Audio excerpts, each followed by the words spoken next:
The biggest mistake wine students make in developing their wine palate isn't a lack of knowledge or study. It's really an excess of expectations. If you only taste what you expect to find in a wine, you're not a sensory explorer, you're just a proofreader. Today we go beyond Vitis vinifera, tasting these Traminette wines, to challenge our palates. I know, hybrid wines have a bad rep, but don't stop this video because if you're a serious wine student, you really need to be open-minded and sensory curious. Hi, I'm Isabelle Lesschaeve, your wine tasting coach, and by the end of this video, I will let you discover that hybrid wines can offer you an amazing training opportunities to learn and discern very typical and characteristic aromas and flavors that you can find later on in noble grape wines. It's true the wine industry has prioritized making wine with Vitis vinifera grapes and treat hybrid grapes of lesser quality. I know many wine judges would refuse to even touch those wines or disqualify them without a sniff. Yet some of these wines deserve your attention, and if you are living east of the Rockies, you probably have access to many hybrid wines that might surprise you.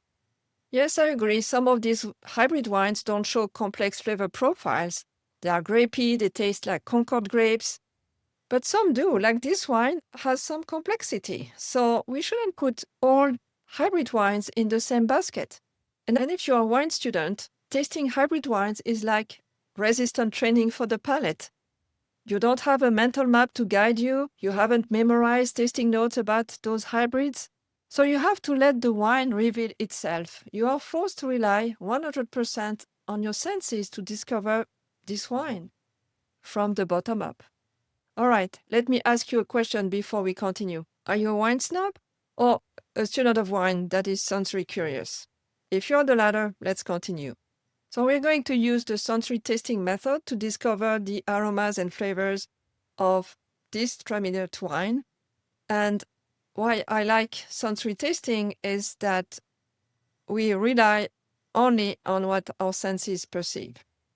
So I have a wine sensory tasting guide available for you to download in the description, so feel free to do so. And you can follow along or, of course, do that when you have time later. So we always start by smelling before tasting the wine and keep the appearance at a later stage. So this wine is very perfumey, a lot of intensity. And I will read my tasting notes because if you're following me for a while, you know when I taste wine, I take my time. So I don't want to waste your time by looking at me smelling and tasting. I have compiled my tasting notes here so I can summarize them for you. So this wine definitely has a very intense aroma. It reminded me first as a muscat wine. Lots of floral notes and almost tropical, but very floral, very fruity. And in terms of the floral note, I really associated my perception with rose and definitely rose. I have rose bushes in my garden that are blooming right now, and the wine smells like that. I also got an apple, a ripe apple note on the nose.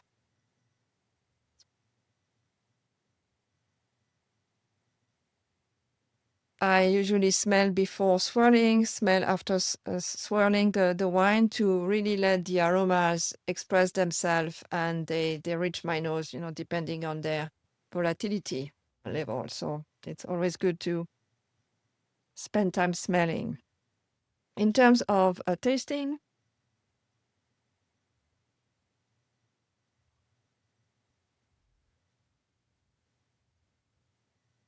again, the first thing that comes to mind and to my taste buds is the acidity. This wine is quite acidic. My mouth is watering, so it's a primary sign of acidity if you're not familiar with the sensation. And there is, some residual sugar, some sweetness to counterbalance this acidity, so it's not really aggressive. In terms of flavors, I again had these strong floral notes, almost tropical fruit, but strong floral notes that came to my nose. And in terms of structure, this is medium alcohol content. I don't perceive a lot of burning. Medium body, so the wine doesn't feel too heavy or too light in the mouth. And yes, a little bit of sweetness. And overall, this wine is quite complex. Now I'm tasting again. I can perceive some candied in the aftertaste.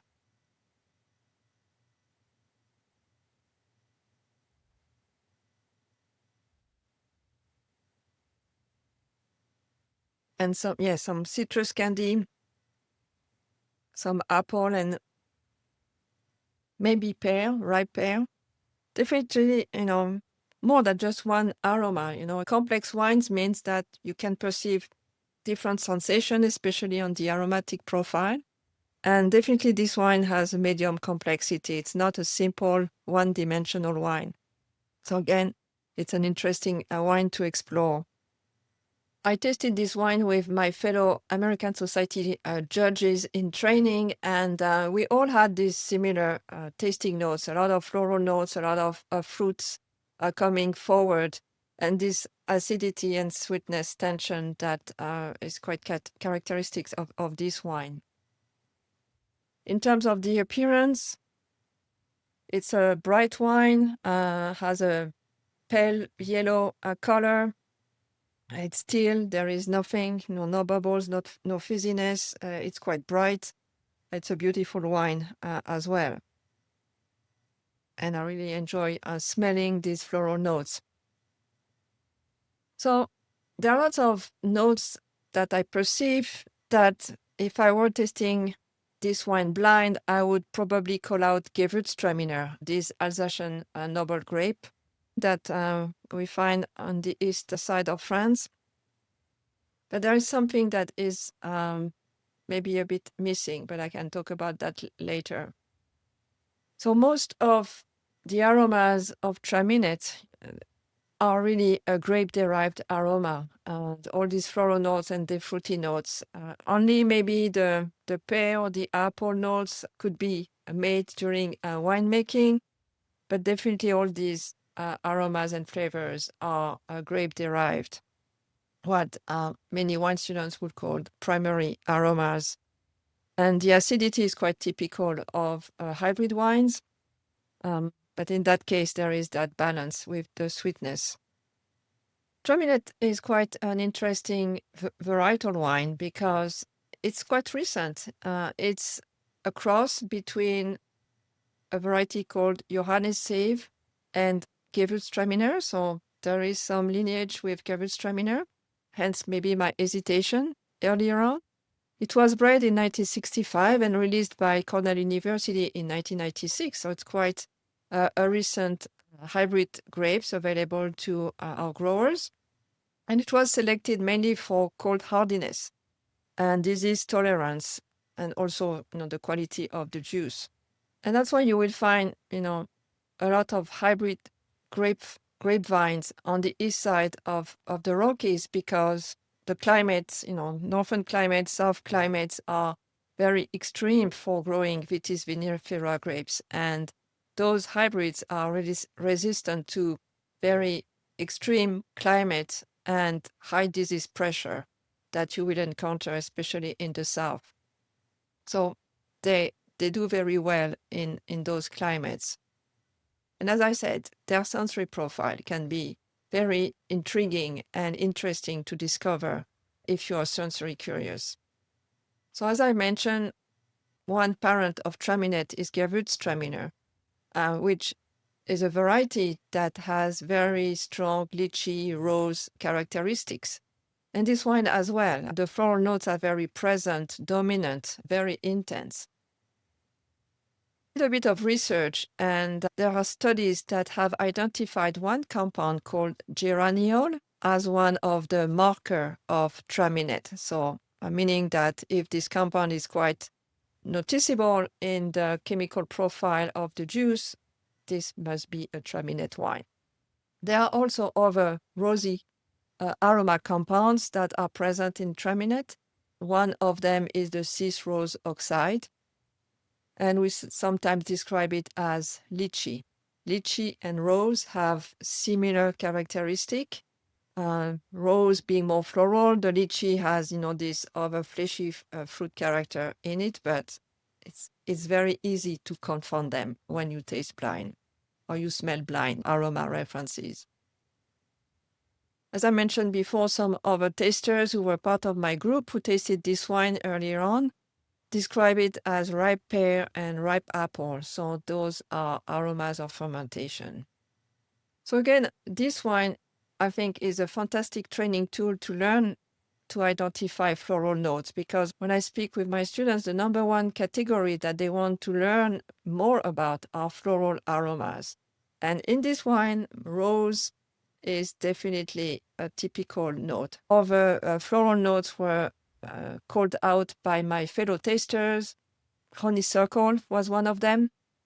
So I mentioned before that I could have mistakenly called out this one as a Gewürztraminer, but I think what is missing is the spicy character of Gewürztraminer, that baking spice, a bit of ginger character that I think is missing in this wine. But, I could have been confounded in a blind tasting. So I wanted to do this demonstration to show you that by practicing sensory descriptions with hybrid wines, you can remove the number one bias that really affect your palate development and that make you fail in your blind tasting. It's all these memorized tasting notes that you have learned over and over.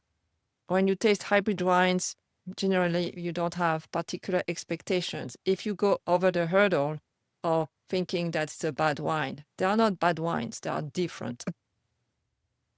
That's true that the wines are generally less complex. Therefore, I think it's an advantage when you are training and developing your palate, because the aromas, especially in this wine, the aromas are quite strong, discernible, and almost, kind of in your face. So it's difficult to miss them. You might have challenges to name them, to put a name on them, but they are quite strong. And quite consistent. If you smell again, after a few minutes, the rosy character is still there. And of course, you need to be familiarized with what rose smell like. So that's why you need to continue every day to be very mindful of the scents surrounding you in your daily activity. And if you are really a serious wine student working to develop your palate, wine sensory training is the solution. And that's what, we are doing in our Curious Palates community. You really need to follow a structured sensory training to improve your tasting skills in a significant manner. Another advantage of training your nose with hybrid wines is that they tend to be quite affordable. So you can have this wine for $12, $49 and, have a good typical wine that exhibit very typical rose and apple and pear aroma, a bit of lychee as well. So it's a very good example of how these aromas can be perceived in a wine. So rose, lychee, you can find these aromas in noble grape wines, as well as apple and pear. So it's a really good training ground for you to familiarize yourself with those aromas before and learn to identify them in such a wine that is quite affordable. And by the way, it's quite a decent wine. So stay curious and open-minded, because you never know, you may end up discovering a wine style that you enjoy sipping on. So what I showed you today is that you can go beyond the noble grape wines to develop your wine palate. Hybrids are maybe simpler wines, less complex, yet they have some complexity that make them a fantastic training materials when you want to develop your tasting skills. So please, don't poo-poo them, just be curious. And if you need help training your nose to become a more discerning taster, why not join my free community, the Curious Palates? It's an open training space for wine enthusiasts like you to unlock their senses and start improving their tasting skills with real results. I'm Isabelle Lesschaeve, your wine tasting coach. Cheers, and I will see you next time.